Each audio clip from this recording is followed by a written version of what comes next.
YouTube, c'est Jess et bienvenue aujourd'hui sur ma chaîne pour une nouvelle vidéo et la vidéo du book haul de février 2017 qui va me remettre à jour dans les book hauls.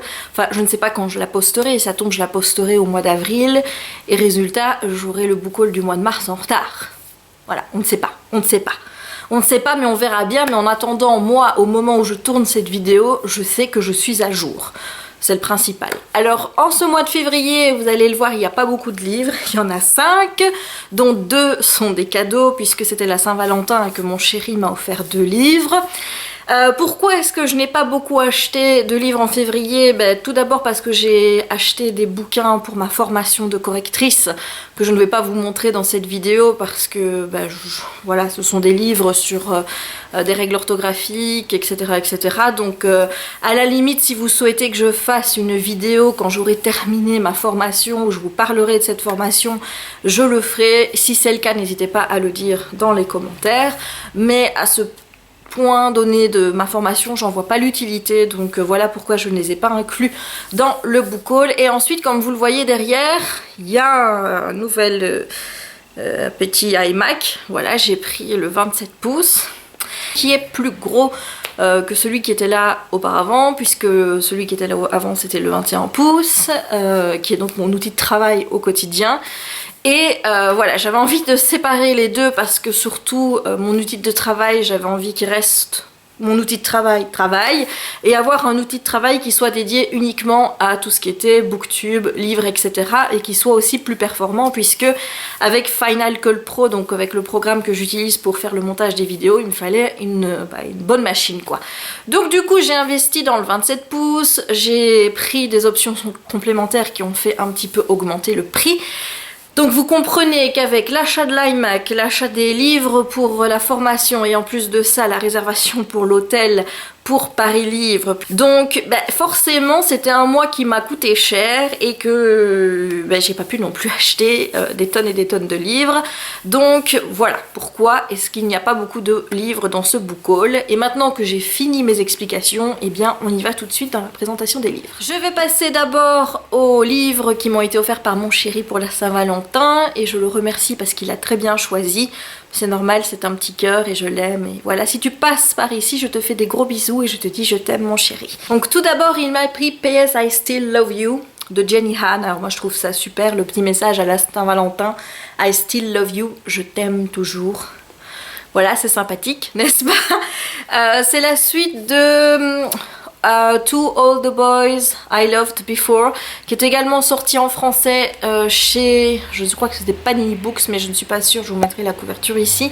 Je ne sais pas si ce deuxième tome est sorti en français ou pas, mais en attendant, moi j'ai pas lu le premier, mais j'ai déjà le deuxième dans ma palle, et apparemment c'est une trilogie, donc soit le tome 3 est déjà sorti, soit il va bientôt sortir, donc voilà, il me tarde vraiment de me plonger dans ces petites romances contemporaines qui ont reçu plutôt de bons avis je pense, donc j'ai hâte. Et le deuxième, eh bien c'était sur ma wishlist, forcément tous les livres étaient sur ma wishlist que je lui avais préparé, wishlist spéciale Saint-Valentin, et celui-là je lui avais mis une priorité élevée, genre en disant celui-là il faut pas passer à côté parce que je le veux vraiment.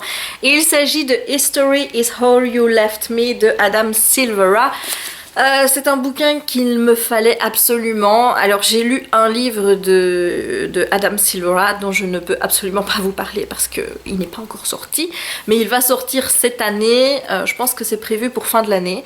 Et j'avais tellement été touchée par cette écriture, j'avais tellement été touchée par le style, par les sujets abordés, que je me suis dit que cet auteur-là, il fallait pas que je le perde de vue, et j'ai acheté son autre livre qui s'appelle Not Happy Than Not. Je regarde parce que je vois qu'il est là-bas dans mon étagère, que je n'ai toujours pas lu, et maintenant voilà, celui-ci c'est son dernier qui reçoit d'excellents avis du côté des booktubeurs anglophones. Vu le tapage qu'il y a aux États-Unis autour de cet auteur, je comprends pas qu'il ne soit pas encore publié chez nous, mais en attendant voilà, moi je l'ai et je compte le lire très vite parce que je pense que c'est une histoire qui va être hyper touchante. Si mes souvenirs sont bons, je pense qu'on va parler donc de relations homosexuelles où vous avez donc un gars qui était avec quelqu'un, qui était toujours amoureux de lui, qui s'est remis avec un autre garçon, et puis ce gars va mourir, et je pense que son ex et son copain actuel vont se mettre en relation. Je pense que c'est ça, mais je suis pas tout à fait sûre. Mais voilà, donc ça me paraît être encore une histoire qui va me faire chialer comme celle d'avant, parce que quand j'ai lu l'autre livre d'Adam Silvera, dont je vous reparlerai au moment de sa sortie, j'ai beaucoup pleuré. Sachez-le, mais c'était vraiment un livre absolument magnifique et vraiment très beau qui m'a pris aux tripes. Et j'ai dit voilà, quand un auteur vous procure des émotions si fortes, vous pouvez pas passer à côté de ses autres livres. Donc même si j'ai toujours pas eu le temps de lire l'autre bouquin, donc More Happy Than Not, celui-ci je vais pas le faire traîner et je vais vous donner mon avis très rapidement.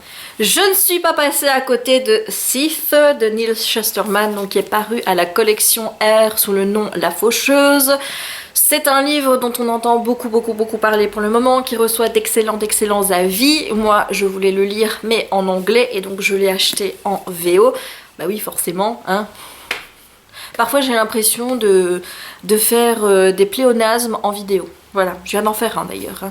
Mais donc, il me le fallait, et ça me tue de ne pas encore avoir eu le temps de le lire, parce que quand je vois les retours sur ce bouquin, voilà, mes attentes sont hyper hautes, mais du coup c'est un petit peu dangereux parce que j'ai peur d'être déçue, mais voilà, j'espère que non, parce que Neil Shusterman, c'est un auteur qui a déjà une bonne réputation par rapport à son autre quadrologie que je n'ai pas d'ailleurs dans ma bibliothèque. Je pense que j'avais les bouquins en français, mais voilà, vous savez bien que moi je veux les lire en anglais, patati patata, donc c'est une saga que je n'ai pas encore achetée en anglais, et je crois que je vais commencer par celui-ci pour me faire une idée, et si jamais vraiment c'est un gros coup de cœur, à mon avis vous verrez les autres livres de Neil Shusterman arriver dans ma palle très vite. Voilà.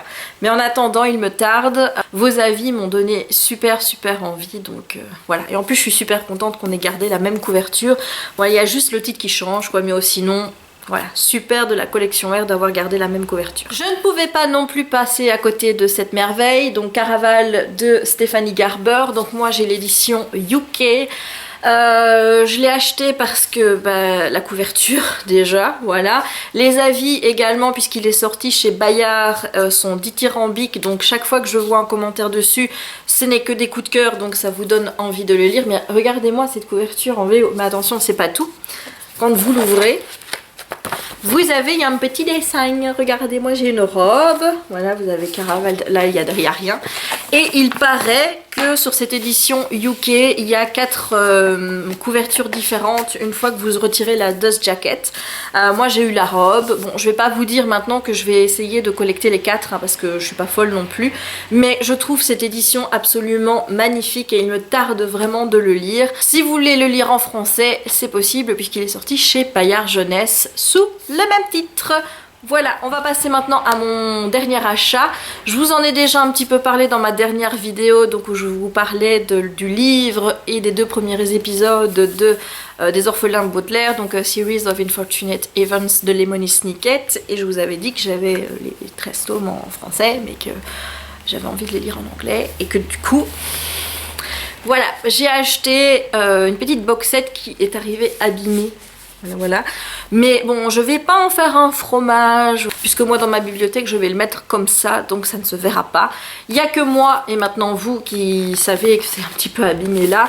Donc il s'agit d'un petit box set qui concerne les livres 1 à 3, donc de Bad Beginning, de Reptile Room et The Wide Window. Donc on va regarder ça de plus près. Voilà, donc le premier, hop, The Bad Beginning, que je vous ai déjà présenté dans la vidéo. Je vous mettrai le petit i hein, quelque part, par ici ou par là, pour que vous puissiez aller voir cette vidéo où je vous parle de ce bouquin. Il y a ensuite The Reptile Room, ou The Reptile Room, je ne sais pas si on prononce le i en high ou en i ici, qui est très joli avec les couvertures en hardback.